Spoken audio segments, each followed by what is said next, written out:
Hola, en este vídeo vamos a ver la estructura del oído, vamos a estudiar el oído como uno de los órganos de los sentidos y vamos a empezar describiendo pues todo lo que tenéis aquí, que es la anatomía del oído, para después ver la audición y un poco patologías del oído.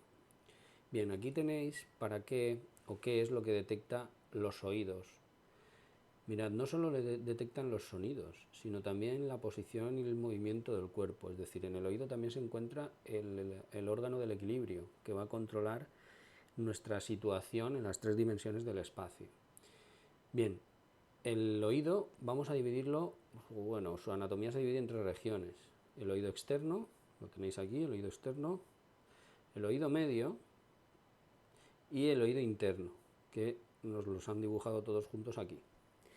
¿El oído externo qué es? Pues simplemente el pabellón auricular, lo que comúnmente conocemos como oreja, y el conducto auditivo externo. El pabellón auricular, ¿vale?, se encarga de recoger las ondas sonoras y este conducto, que es el conducto auditivo externo, de conducirlas, de canalizar esas ondas hacia esta estructura de aquí, que es una membrana, que es el tímpano y que ya pertenece al oído medio. En el oído medio encontramos esa membrana, que es el tímpano, que termina en un tabique óseo con dos orificios. Este tabique de aquí lo podemos ver mejor aquí, ¿vale? Tabique óseo con dos orificios. Y en este tabique óseo se encuentran en el interior una cadena de huesecillos muy importante, el martillo, el yunque y el estribo. Esos huesecillos del oído son los que van a transmitir, luego veremos las vibraciones del tímpano. Luego como vamos a ver cómo tiene lugar la audición, pues luego lo observaremos. Bien, luego tenemos el oído interno. El oído interno, o sea, el oído medio acaba en esta estructura. Este sería el oído medio. Y el oído interno sería todo esto.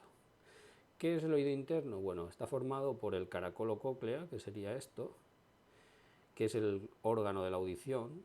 Aquí tenemos donde se encuentran los receptores auditivos, que son las células ciliadas que tenéis aquí, ¿vale?, en la cóclea. Y además también en el oído interno están el utrículo y el sáculo. Y los canales semicirculares. Aquí tenemos los canales semicirculares. El utrículo y el sáculo no se ven bien porque están aquí en la base. Para que lo veáis bien, pues lo podéis ver bien en esta imagen de aquí, ¿vale? Aquí tendréis el utrículo y el sáculo y los canales semicirculares. Aquí nos han dibujado los canales semicirculares, pero no distinguimos bien el utrículo y el sáculo. Aquí estaría el utrículo y el sáculo sería más o menos eso. Bien, pues el utrículo, sáculo y los conductos o canales semicirculares se van a encargar del equilibrio, ¿vale? Es la parte del oído interno que se encarga del equilibrio. Hay dos tipos de equilibrio, el estático, cuando estamos quietos, y el dinámico, que es cuando, pues, por ejemplo, caminamos, corremos, etc. El equilibrio estático lo detectan el utrículo y el sáculo. Utrículo y sáculo. Ese es el equilibrio estático. Y el equilibrio dinámico es detectado también por los canales semicirculares. Esos canales se encuentran en las tres dimensiones. En el dibujo, como es en el plano, no se aprecia bien. Aquí veis cómo lo han dibujado por detrás y este hacia arriba, para controlar la situación del cuerpo en el espacio. A nivel del sistema nervioso, quien se encarga de traducir las señales que reciben el utrículo, el sáculo y los conductos semicirculares es el cerebelo. Bien, el oído interno, como vemos aquí, tiene fluidos, tanto en el interior, que se le llama endolinfa a ese fluido, como rodeando las estructuras, perilinfa. El oído interno sería todo esto. Rodeando todo esto está la perilinfa, y en el interior de esta cóclea, de este caracol y de estos canales, de los canales semicirculares del utrículo y del sáculo, también hay líquido, que es un poco la base de las vibraciones de ese líquido, van a ser la base, como veremos después, de la audición y del equilibrio. A lo que hay por dentro de los canales semicirculares y de la cóclea, a ese líquido se le llama endolinfa, ¿vale? Endolinfa. Y estos receptores de aquí, que son los receptores que se encuentran en el interior del oído interno, son células ciliadas y que son las que están conectadas con el nervio auditivo, que lo tenemos aquí, ¿vale? Este es el nervio auditivo que va a recoger las señales de los órganos del equilibrio, del oído interno, los canales semicirculares, subtríngulo y sáculo, y este de aquí sería el nervio auditivo que recogería los estímulos o las señales emitidas por las células ciliadas del oído, ¿vale?, formado por axones neuronales del caracol, y llevan la información hasta el cerebro, ¿vale?, estas fibras nerviosas de aquí. Bien, una vez visto esta anatomía general del oído, vamos a pasar a estudiar cómo tiene lugar esa audición. ¿Qué ocurre en la audición? Que nuestro pabellón auricular recibe las ondas sonoras, y esas ondas sonoras chocan contra la membrana que hay en el oído medio, que es el tímpano. Esta membrana vibra, y al vibrar transmite esa vibración a la cadena de huesecillos que hay en el oído medio, que os acordáis eran el yunque, el martillo y el estribo. Y de ahí, esa cadena de huesecillos transmite al líquido interno que hay en la cóclea las vibraciones. ¿Qué ocurre? Que esas vibraciones provocan que se mueva el líquido del interior de la cóclea, y al moverse, mueve los cilios o estimula las células ciliadas, que son las receptoras. Y esa estimulación es la que van a transmitir desde el interior del caracol, va a recoger el nervio auditivo la estimulación de estas células ciliadas y la va a conducir al sistema nervioso central. Ese movimiento de los cilios provoca impulsos nerviosos que a través del nervio auditivo viajan al lóbulo temporal del cerebro, y ahí es donde se van a traducir esas vibraciones en sonidos. Los sonidos intensos estimulan muchos receptores. Los sonidos débiles, cuando hablan en voz bajita o casi no oímos, es porque se estimula un número mucho menor. ¿Por qué? Porque al ser un ruido bajito, un ruido de pocos decibelios, se produce una menor vibración del tímpano y por tanto una menor vibración de la endolinfa que hay en el interior de la cóclea, y por eso se mueven menos cilios de las células receptoras y nos cuesta más escuchar. Ahora, un problema actual muy importante es la contaminación acústica.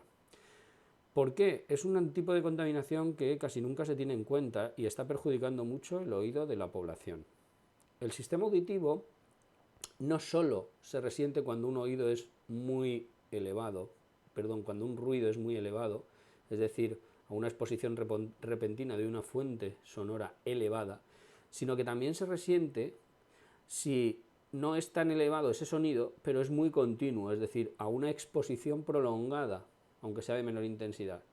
Si todos los días vamos caminando por la calle y todos los días en la calle hay obras, hay martillos neumáticos que están llevando a cabo trabajos en la acera o en el asfalto, todos esos ruidos, aunque son de menor intensidad, nos perjudican por esa exposición prolongada. Y eso lo podemos transmitir a lo que ocurre en muchos casos con los jóvenes, de lo que ahora hablaremos. ¿Qué ocurre cuando esos sonidos nos afectan al oído? Pues que las células receptoras del oído interno, las ciliadas, van degenerando, y al degenerar van desapareciendo. Es decir, primero degeneran, se atrofian y al final acaban desapareciendo. Y eso causa problemas auditivos que además son de muy difícil solución.